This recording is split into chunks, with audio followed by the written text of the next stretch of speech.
안녕하십니까, 도시부자입니다.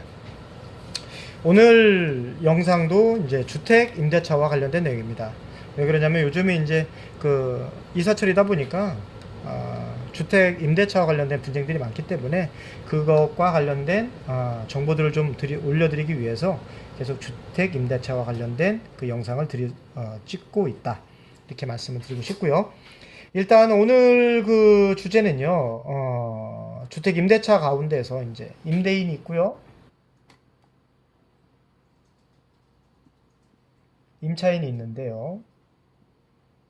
자, 우리가 임대인을 집주인이라고 하죠. 그리고 임차인은 세입자라고 얘기를 하죠. 자, 이렇게 있는데 2년 계약을 했습니다. 보통 2년 계약 하잖아요, 그죠? 했는데 기간이 지났어요. 그냥 어떻게 하다 보니까 기간이 잊어버리고 그냥 지났습니다. 그랬을 때 임대인은 당연히 뭐를 요구할까요? 보증금, 전세보증금, 혹은 월세 보증금, 혹은 차임, 이거를 올려달라라고 요구하는 경우가 많고요. 임차인은 이런 요구를 받으면 그냥 둘 중에 하나만 선택하면 되는지 알아요. 올려주던가, 혹은 이사하던가, 이 둘 중에 하나밖에 없다라고 생각을 하시게 됩니다. 그러나 이 두 개 외에 제3의 길이 있죠. 이거 없으면 제가 영상 올려드리겠습니까? 그 3의 길은 뭘까요? 요렇게 끝난 걸 보통 우리가 뭐라고 얘기하냐면, 이렇게 계약 기간이 끝난 걸 우리가 묵시의갱신이라고 얘기합니다. 자, 이 묵시의갱신과 관련된 게 주택임대차보험법, 줄여서 주임법, 주택임대차보호법, 주택임대차보호법, 줄여서 주임법이라고 할게요. 여기 제6조에 있습니다. 그 6조에 뭐라고 되어 있을까요? 임대인이 임대차 기간이 끝나기 6개월 전부터 1개월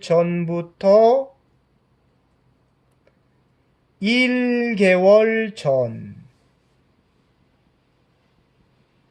이게 중요한 거예요. 까지 기간에 임차인에게 갱신 거절의 통지를 하지 아니하거나 계약 조건을 변경하지 아니하면 갱신하지 아니한다는 뜻의 통지를 하지 아니한 경우에는 그 기간이 끝난 때에 전 임대차와 동일한 조건으로 다시 임대차한 것으로 본다.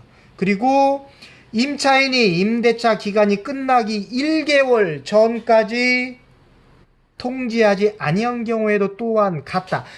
진짜 우리나라 법은요, 진짜 말이 더 쉽게 할 수도 있는데, 근데 뭐 일단 주택임대차보호법이 다른 법에 비해서는 표현이 더 쉽습니다. 그런데도 법하고 담쌓고 그냥 편안하게 순리대로 정상적으로 그냥 법 없이도 살 수 있는 분들 입장에서 보면요, 너무 어려워요. 그래서 제가 쉽게 다시 한번 설명을 드리면 이겁니다. 자, 6개월, 이 계약이 끝나기 6개월 전부터 1개월 전 사이에 임대인, 집주인이 임차인한테 세를 안 줄 거예요. 우리 아이가 이사 들어와서 산답니다. 혹은 아버님, 어머님을 모시려고 해요. 동생네가 여기 들어와 살아야 됩니다. 뭐 다양한 이유가 있겠죠. 그래서 더 이상 세를 안 놓을 수가 없으니 이사 가주세요 라고 통지를 했던가, 아니면 두 번째로 보증금 좀 올려주세요. 얼마 정도? 월세를 좀 올려주세요. 보통 우리가 계약 연장할 때 많이 듣는 얘기죠. 이 조건을, 그렇지 않, 이렇게 보증금 올려주고 월세 올려주지 않으시면 이사 가셔야 됩니다. 계약 연장 안 할 거예요 라는 그런 통지를 6개월 전부터 1개월 전 사이에 통지하지 않으면 전과 동일한 조건으로 임대차 계약이 다시 연장된 거로 본다라는 뜻입니다. 그러니까 이런 경우라면 보증금을 올려줄 필요가 있습니까? 없습니까? 없어요. 차임은요? 없어요. 이렇게 말씀드렸더니 어떤 분들은 그렇게 물어보시더라고요. 아니, 한 25일 됐는데 25일, 계약 만료까지 25일밖에 안 남았어요. 그럼 1개월 전보다 덜 남은 거죠? 이런 때는 어떻게 됩니까? 뭘 어떻게 합니까? 1개월보다 더 남았으니까, 더 안 남았으니까 당연히 뭐가 됐어요? 묵시의 갱신이 이루어졌죠. 묵시의 갱신. 그냥 편안하게 사시면 돼요. 아시겠죠? 다만 이때 이제 이거는 임차인한테, 즉 세입자한테 유리한 조항이죠. 예. 세입자한테, 즉 임차인한테 유리한 조항이기 때문에 모든 임차인한테 묵시갱신의 혜택을 주는 건 아니에요. 어떤 게 있냐? 단서 조항에 이런 게 있죠. 이기의 차이맥을 어떻게 했어요? 밀리는 거죠. 연체하거나 그 밖에 임차인으로서의 의무를 현저히 위반한 경우 그런 임차인에 대해서는 묵시갱신을 적용하지 않습니다. 자, 그럼 여기서 임차인으로서의 의무를 현저히 위반했다. 아니, 도대체 임차인이 어떤 의무가 있을까요? 그 집에 살아줘야 될 의무요? 그런 거 얘기하는 거 아닙니다. 그럼 어떤 의무일까요? 집을 계약의 내용대로 이용하는 거예요.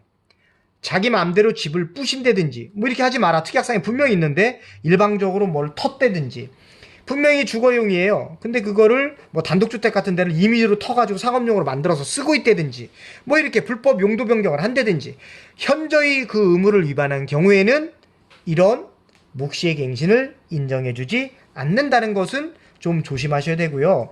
이게 차임액, 이거 차임 연체하는 임차인에게는 바로 묵시갱신이라는 혜택이 없다는 점은 좀 조심하시면서 임차인으로서 잘 그 생활을 하셔야 된다. 이 부분을 꼭 기억해 주시기 바랍니다. 그래서 이사 처리를 할지라도 묵시갱신이 됐는지를 체크하셔서 안 올려주셔도 될 보증금이나 월세를 올려주는 그런 문제는 좀 미연에 방지하셨으면 좋겠다 라는 말씀을 드리면서 오늘 강의를 마치도록 하겠습니다. 지금까지 도시부자였습니다. 감사합니다.